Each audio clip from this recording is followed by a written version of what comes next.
Kartik Prahlad BBA classes में आप सभी का बहुत बहुत स्वागत है। तो इस यूट्यूब चैनल को आप ज़्यादा से ज़्यादा लाइक करें, शेयर करें एंड सब्सक्राइब करें।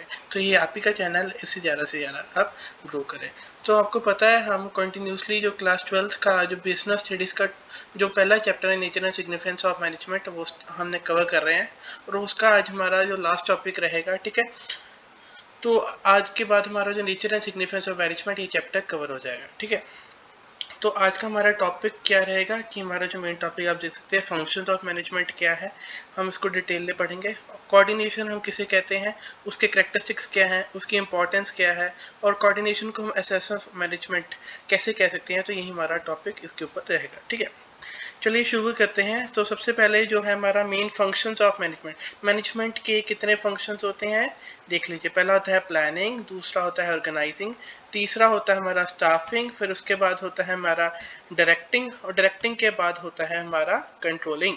तो सबसे पहले क्या है हमारा प्लानिंग जी, उसके बाद हमारा ऑर्गेनाइजिंग आया, उसके बाद हमारा स्टाफिंग, फिर हमारा डायरेक्टिंग एंड फिर कंट्रोलिंग। और इसके बाद भी ये नेवर एंडिंग प्रोसेस है। एक बार कंट्रोलिंग हो गया, हमने देख लिया कि हमारा एक्चुअल परफॉर्मेंस प्लान परफॉर्मेंस के साथ मैच हो गया, और फिर से हम न्यू प्लान बनाते हैं। ठीक है, और फिर से हमारा प्लानिंग शुरू होता है। तो प्लानिंग बेसिकली क्या है, determining the course of action, target set करना, गोल सेट करना। आपको पता है कंपनी का गोल क्या है ना, टारगेट क्या है जिसको हमें अचीव करना है, तो उसी हम प्लानिंग कहते हैं। एक तरह का थिंकिंग प्रोसेस है, इसमें हम ब्रिज करते हैं क्या between where we are and where we want to go. तो एक तरह का क्या है, एक तरह का थिंकिंग प्रोसेस है, इसमें हम डिसाइड करते हैं कि हमें काम कैसे करना है। ठीक है, अवेलेबल ऑप्शंस हमारे पास कौन सी है, तो हमसे कौन सी ऑप्शन हमने करनी है।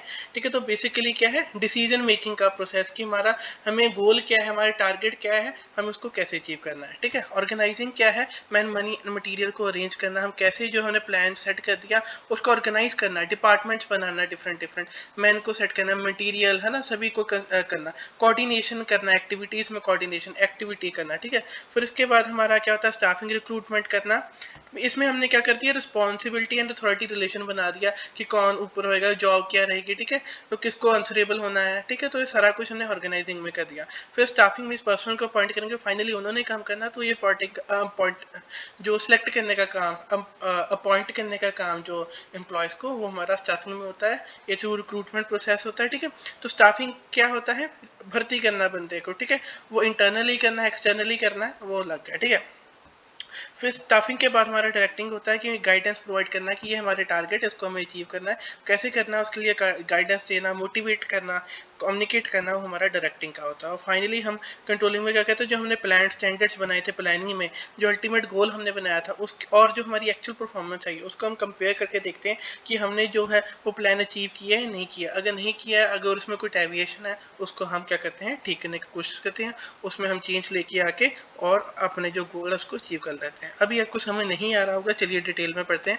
तो प्लानिंग क्या, एक तरह का डिसीजन इन एडवांस। ठीक है, एक तरह का मेंटल एक्सरसाइज है। तो इसमें क्या करते हैं, हम डिसाइड करते हैं in advance what is to be done, means हमें क्या करना है और कब करना है, when it is to be done and how is to be done, means हमें क्या करना है, कब करना है और कैसे करना है, ये सब कुछ डिसाइड करने का काम हमारा प्लानिंग में होता है। एक तरह का bridge the gap between where we are and where we want to go, तो ये हमारा प्लानिंग होता है। इट इन्वॉल्व फॉरकास्टिंग है। ठीक है, फ्यूचर के बारे में हम सोचते हैं, उसके अकॉर्डिंग हम टारगेट्स बनाते हैं और प्लान्स बनाते हैं, पॉलिसी बनाते हैं, शेड्यूल बनाते हैं। ठीक है, कोर्स ऑफ एक्शन हम डिसाइड करते हैं, उसे हम सारा चीज को प्लानिंग कहते हैं। अभी आपको कितना जानना है फर्स्ट चैप्टर में, वो हमने आपको बता दिया। उसके बाद आता है हमारा ऑर्गेनाइजिंग। तो हमने डिसाइड करना है कि हमारी अथॉरिटी रिस्पॉन्सिबिलिटी रिलेशन क्या आएगा, हमारा बॉस कौन होएगा, है ना, उसके जूनियर पोस्ट कौन सी है, तो ये अथॉरिटी रिस्पॉन्सिबिलिटी रिलेशन। ठीक है, अकाउंटेबिलिटी है ना, अथॉरिटी सारा रिलेशन और डिपार्टमेंट सेट करने का काम हमारा ऑर्गेनाइजिंग में होता है। मैन मनी मटीरियल को अरेंज करना। ठीक है, coordinating the various function department and personal तो है ना, इसमें कोऑर्डिनेशन लेके आना डिपार्टमेंट एंड पर्सनल में, ताकि स्मूथ एंड इफेक्टिव फंक्शनिंग हमारी बन सके। फिर उसके बाद फाइनली हमें स्टाफ को सिलेक्ट करना है, acquiring, maintaining and developing the workforce for performing the various activity. ठीक है, वर्कफोर्स को हमें क्या करना है, मेंटेन करना है और डेवलप करना है। ठीक है, इट इंक्लूड, इसमें रिक्रूटमेंट हम करेंगे। ठीक है, उनको ट्रेनिंग देंगे, है ना, रेमनरेशन देंगे, उनके परफॉर्मेंस अप्रेजल करेंगे। तो ये हमारा सारा कुछ स्टाफिंग के अंडर आता है। ठीक है, डायरेक्टिंग का क्या मतलब है, गाइडिंग देना, ठीक है, उनकी कम्युनिकेट करना उनके साथ। ठीक है, उनके ग्रीवेंसेस को सुनना और उनकी जो हमारा जो ऊपर से में जो है रूल हैं उनको कम्युनिकेट करना, है ना, इंस्ट्रक्शंस देना उन्हें प्रॉपर्ली। और उनकी परफॉर्मेंस को देखना कि वो जो है वो अपनी कैपेसिटी से कर रहे हैं नहीं कर रहे हैं, ठीक है। दूसरा अंडरस्टैंडिंग, उनके नीड्स को अंडरस्टैंड करना, इंकरेज, उन्हें इनिशिएटिव देना, तो सारा काम हमारा डायरेक्टिंग में आता है। कंट्रोलिंग में हम देखते हैं कि जो हमने एक्चुअल परफॉर्मेंस आई है और जो हमारी प्लान परफॉर्मेंस की प्लानिंग में, उसमें हम ठीक है उसको हम मैच करके देखते हैं। अगर कोई हमें कोई डेविएशन आती है, ठीक है, तो उसके अकॉर्डिंग हम करेक्टिव एक्शन लेकर उसको ठीक करके फाइनली उस ऑब्जेक्टिव को अचीव कर लेते हैं। तो यही था हमारा प्लानिंग में एक तरह का थिंकिंग प्रोसेस है, डिसाइड करना है what is to be done, when is to be done and how is to be done. ये सारा काम हमारा प्लानिंग में आता है, ठीक है। थिंकिंग इन एडवांस है ये। इसमें हम गोल सेट करते हैं, प्लान पॉलिसी बनाते हैं, तो इसे हम प्लानिंग कहते हैं। उसके बाद ऑर्गेनाइजिंग क्या है, मनी मटेरियल को अरेंज करना, डिपार्टमेंट बनाना, रिस्पॉन्सिबिलिटी अथॉरिटी रिलेशन बनाना, कोऑर्डिनेशन लेके आना डिफरेंट डिपार्टमेंट में, ठीक है, और स्मूथ फंक्शनिंग करवाना, तो इसे हम ऑर्गेनाइजिंग कहते हैं। स्टाफिंग में क्या करते हैं, हमें वर्कफोर्स को मैनेज करना, उनकी डेवलपमेंट करनी है, उनकी परफॉर्मेंस अप्रेजल करना है, सबसे पहले उन्हें रिक्रूट करना है, उनको ट्रेनिंग देनी है, उनकी रेमोनेशन प्रॉपर्ली देनी है, तो ये हमारा स्टाफिंग का काम है। डायरेक्टिंग में क्या करते हैं, हम गाइडेंस प्रोवाइड करते हैं कि हमारा अल्टीमेट गोल है उसको अचीव करना, उसके लिए उसको हम मोटिवेट करते हैं, कम्युनिकेट करते हैं, उन्हें इंस्ट्रक्शंस देते हैं, और उनके अगर कोई ग्रीवेंसेस होते हैं तो उनको भी सुनते हैं और उन्हें इनिशिएट देते हैं। और मॉनिटरी भी हो सकता है, नॉन मॉनिटरी भी हो सकता है, तो ये हमारा डायरेक्टिंग के अंडर आता है। कंट्रोलिंग में हम देखते हैं हमारी एक्चुअल परफॉर्मेंस क्या आई और हमने प्लान क्या बनाया था, अगर उसमें कोई भी डेविएशन आती है उसके अकॉर्डिंग हम अपने आप में चेंज लेके आते हैं, है ना, और करेक्टिव एक्शन लेते हैं। करेक्टिव एक्शन लेने के बाद वो प्रॉब्लम को सॉल्व करके हम जो अल्टीमेटली जो हमारा गोल था उसको अचीव कर लेते हैं। तो ये हमारा मेन फंक्शन ऑफ मैनेजमेंट था। अभी फर्स्ट चैप्टर में आपको कितना पढ़ने की जरूरत है, इतना ही पढ़ने की जरूरत है। आप इन नोट्स की हेल्प ले सकते हैं, बाद में ये पूरे चैप्टर है तो और भी आपको अंडरस्टैंडिंग हो जाएगी, ठीक है। अब क्या है हमारे पास, कोऑर्डिनेशन। तो कोऑर्डिनेशन क्या होता है, integration of activity and synchronising the effort of different employees and department to achieve the organisation goal. Ultimate हमारा एम क्या है, गोल को अचीव करना। उस गोल को अचीव करने के लिए जितने भी हमारे एम्प्लॉयज है, जितने भी हमारे डिफरेंट डिपार्टमेंट है, उनकी जो एक्टिविटी वो परफॉर्म कर रहे हैं, एफर्ट जो कर रहे हैं, उसको सिंक्रोनाइज करना, यूनाइट करना, इंटीग्रेट करना, इसी को हम क्या कहते हैं जी, कोऑर्डिनेशन कहते हैं, ठीक है। समझ आ गया आपको। Considered an essence of management that bind all the function together. तो मैनेजमेंट में जो है, मैनेजमेंट का एसेंस है इसमें, ठीक है। तो ऐसा तो हर एक फंक्शंस ऑफ मैनेजमेंट में हमारा कोऑर्डिनेशन मौजूद है। तो कोऑर्डिनेशन आप देख सकते हो एक तरह का ये क्या है, सिंक्रोनाइजिंग द एफर्ट्स, ये यूनाइट करता है efforts of employees and different departments, ठीक है। और अल्टीमेटली क्यों करता है, एक अपने जो अल्टीमेट गोल है ऑर्गेनाइजेशन का गोल, उसको अचीव करने के लिए होता है। तो ऐसे ही हम कोऑर्डिनेशन कहते हैं, एक तरह का सेंस ऑफ मैनेजमेंट है। और ये सारे फंक्शन ऑफ मैनेजमेंट में भी, जितने मैनेजमेंट में हमारा कोऑर्डिनेशन होता है, ठीक है, एक तरह के परवेसिव है। चलिए और इसके बारे में पढ़ते हैं। वो तो आप देख सकते हैं, इसी को ही हम कोऑर्डिनेशन कहते हैं, ठीक है। सारे मिलके काम कर रहे हैं, इसलिए काम कर रहे हैं कि जो अल्टीमेट जो गोल है हमारी कंपनी का वो अचीव हो सके। तो उसके कैरेक्टरिस्टिक्स देख लेते हैं और भी आपको क्लियर हो जाएगा।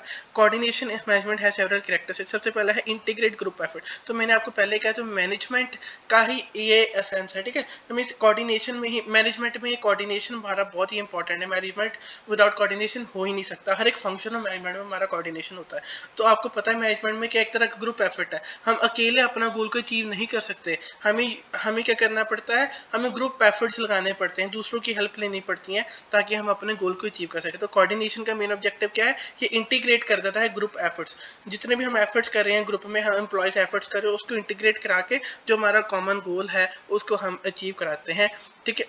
ये हमारा इंटीग्रेट ग्रुप एफर्ट्स में आ गया। Ensure unity of action. तो यूनिटी लेके आता है एक्शन में। Coordinate, prevent conflicting and could harm organisation objective. तो ये क्या है, इसमें लिखा कि अल्टीमेट गोल को अचीव करना, है ना, और जो भी है कंफ्लिक्ट्स को, है ना, मिसअंडरस्टैंडिंग को रिड्यूस करना, प्रिवेंट करना, और कोऑर्डिनेशन लेके आना, यूनिटी कर देना एक्शन में ताकि हमारा गोल अचीव कर दे। तो ये हमारा दूसरा कैरेक्टरिस्टिक्स है। दूसरा इसके बाद क्या हमारा कॉन्टिन्यूस प्रोसेस। तो कोऑर्डिनेशन खत्म नहीं होता, ठीक है। आपको पता है कि जैसे फंक्शन ऑफ मैनेजमेंट कंट्रोलिंग करते हैं, ठीक है, तो हर एक फंक्शन ऑफ मैनेजमेंट में हमारा कोऑर्डिनेशन लगता ही है ना। तो कोऑर्डिनेशन कभी खत्म नहीं होगा। अगर जैसे हमारी न्यू टारगेट्स बनते रहेंगे तो उसके हिसाब से हमारी कोऑर्डिनेशन भी चलती रहेगी। It is ongoing function through out the management activity. जब भी हम मैनेजमेंट एक्टिविटी करते रहेंगे और हर एक फंक्शन करते रहेंगे मैनेजमेंट में, तो उसमें हमारा जो कोऑर्डिनेशन होता रहेगा, कभी खत्म नहीं होगा। मैनेजमेंट भी कभी खत्म नहीं होगी, तो कोऑर्डिनेशन भी कभी खत्म नहीं होगा। ऑल पर वैसे हर एक जगह आपको कोऑर्डिनेशन लेके आनी पड़ती है। तो ये भी कोऑर्डिनेशन ही प्रॉपर्ली मैं समझा पा रहा हूँ। अगर कोऑर्डिनेशन नहीं होगी तो आपको कुछ भी समझ नहीं आएगा। It requires all the organisation level across all department. तो हर एक डिपार्टमेंट में, हर एक लेवल पर, टॉप, मिडिल, लोअर, या हर एक डिपार्टमेंट में हमारा जो है ये कोऑर्डिनेशन का कंसेप्ट लगता है। रिस्पॉन्सिबिलिटी ऑफ ऑल मैनेजर, ये जरूरी नहीं है कि सिर्फ टॉप मैनेजमेंट ही कोऑर्डिनेशन लेके आए, मिडिल लेवल ही करेंगे या लोअर लेवल के, सभी लेवल ऑफ मैनेजमेंट, तो बल्कि मैनेजर के आपको भी कोऑर्डिनेशन करना पड़ता है। ठीक है, तो ये क्या है कि ये एक तरह की रिस्पॉन्सिबिलिटी है सारी मैनेजर्स की कि कोऑर्डिनेशन करें। डेलिब्रेट फंक्शन है, ये करना ही करना पड़ता है, फोर्सफुली करना ही पड़ता है। ठीक है, अगर हम कोऑर्डिनेशन नहीं लेके आएंगे तो कॉन्फ्लिक्ट्स आएंगे, अगर कॉन्फ्लिक्ट आएंगे तो अल्टीमेटली हमारा गोल अचीव नहीं होएगा, क्योंकि है ना यूनिटी ऑफ एक्शन नहीं होगा। तो अल्टीमेटली इसको हमें गोल को अचीव करना है तो हमें कोऑर्डिनेशन करना ही पड़ेगी, हमारी मजबूरी है एक तरह। इसलिए इसलिए क्या इंटेंशनली इसको किया ही जाता है। ठीक है, ताकि एफिशिएंसी आ जाए और गोल हम अचीव कर सके। तो यही हमारे पॉइंट्स है। सबसे पहले क्या है, इंटीग्रेट द ग्रुप एफर्ट्स, ये यूनाइट करता है सारे एफर्ट्स को, है ना, एम्प्लॉयज को, अल्टीमेटली गोल को अचीव करता है। यूनिटी ऑफ एक्शन भी यही है कि कोई भी कॉन्फ्लिक्ट नहीं आने देता, और हमें क्या कहता, ताकि अगर कॉन्फ्लिक्ट आ गया तो हमारा गोल नहीं अचीव होगा, तो इसलिए कॉन्फ्लिक्ट को रिड्यूस करता है, कोऑर्डिनेशन लेके आ रहा है डिफरेंट डिपार्टमेंट्स एंड एफर्ट्स में, और गोल को अचीव करता है। ऑनगोइंग प्रोसेस ये कभी खत्म नहीं होगा, मैनेजमेंट नहीं कभी खत्म होता तो ये भी कभी खत्म नहीं होएगा।